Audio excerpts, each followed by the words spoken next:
Hello, I'm Breck. And I'm Kieran. And welcome to our Plum Basement Workshop. Meow.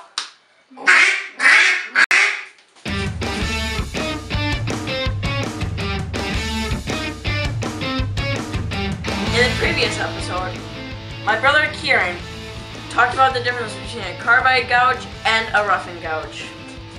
Today, we will talk about turning a duck call. This is pine wood, and we're going to turn it on the mandrel. Some supplies you'll need is a good piece of wood, a nut, 2 bushings, a lathe of course, a mandrel, a live center, safety glasses, and lathe tools. I use these wrenches to extend the mandrel length to fit my piece of wood. Now we are going to put the wood on the mandrel. First, you have to pre-drill the hole. I already pre-drilled the hole to a 5/8 size of a hole. That is a standard size, but it depends on what the sound is. Now, you take the bushing and put it on the mandrel. You take the wood and put it over the bushing and on the mandrel.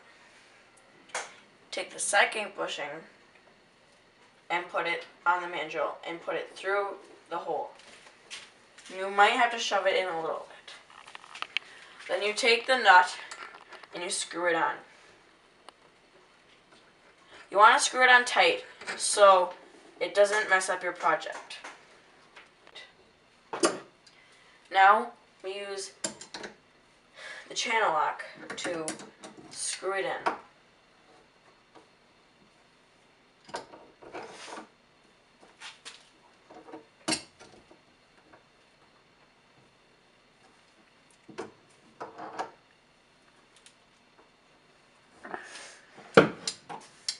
Now take your breast and put it as far close as you can without hitting the wood.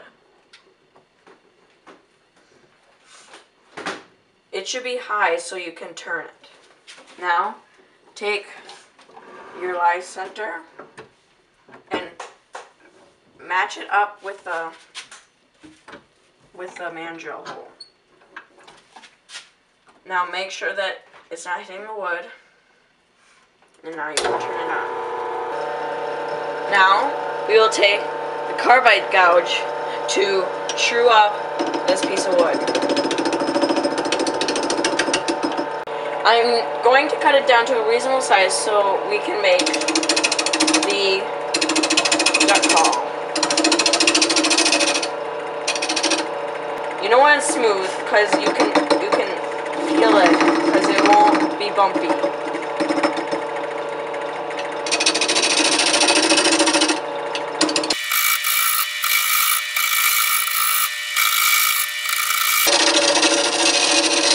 You should probably go to the very edges when you do this.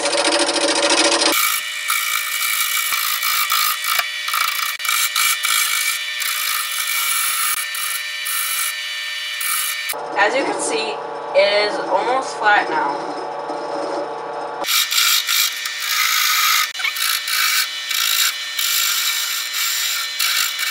Now I am going to mark where I need to change it.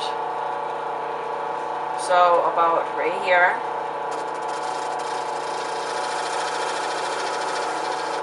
Which is where it ends. Right here, which is the lowest point.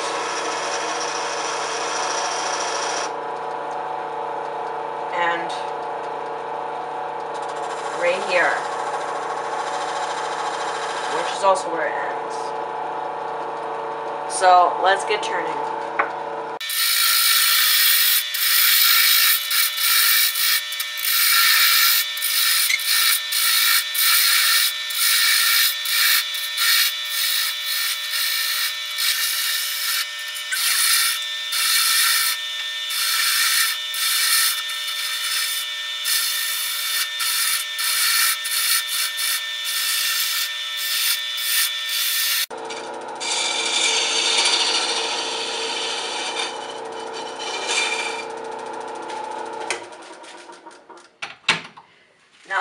almost finished with this part.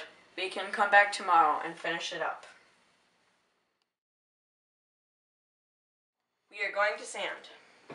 So you take this and move it to the side, and then take the rest and take it off so you can have more room to sand. We are now going to start with 80 grit sandpaper. It might help to fold it up.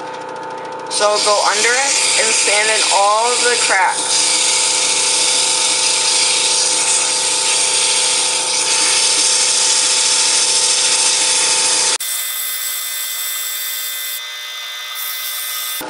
Now we are going to use the 320 sandpaper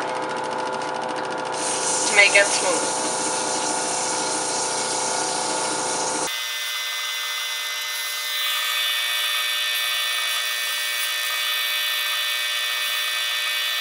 I am now going to use some gel stain so I can stain my decal. Take just a little bit, turn your lathe on, and do it like you would.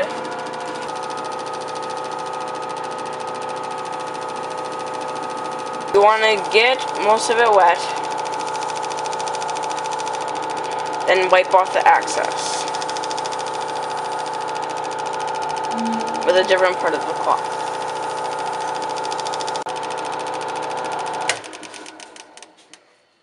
These lines are from where spots I did not sand it well, so try to sand it really good. As you can see, I have now stained it. Now I will loosen this up and pull it back. Okay. Now I'm going to take my nut off. I'm going to use my chain lock to loosen it up just a little bit so I can use my hands.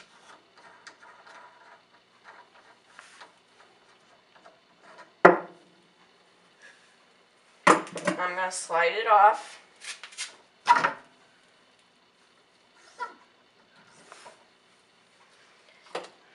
And use something that will fit in here to, if the bushings get stuck. Now it's time to cut the ends. We do not have a bandsaw, but it is recommended, so we are going to use a jigsaw.